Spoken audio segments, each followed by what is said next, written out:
लहजा।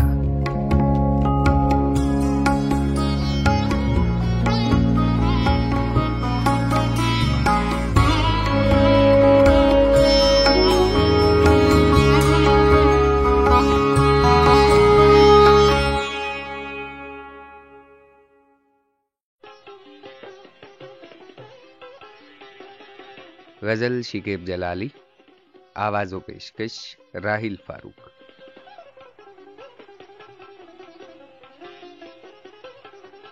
खामोशी बोल उठे, हर नजर पैगाम हो जाए, ये सन्नाटा अगर हद से बड़े कोहराम हो जाए।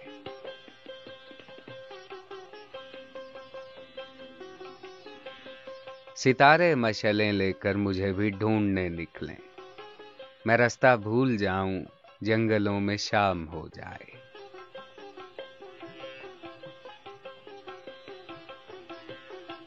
मैं वो आदम गजीदा हूं जो तन्हाई के सहरा में खुद अपनी चाप सुनकर लर्जा बरअंदाम हो जाए।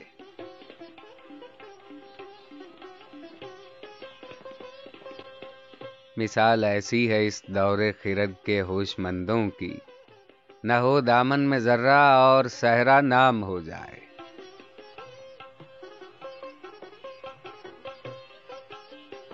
शिकेब अपने तारुफ के लिए ये बात काफी है, हम उससे बच के चलते हैं जो रास्ता आम हो जाए।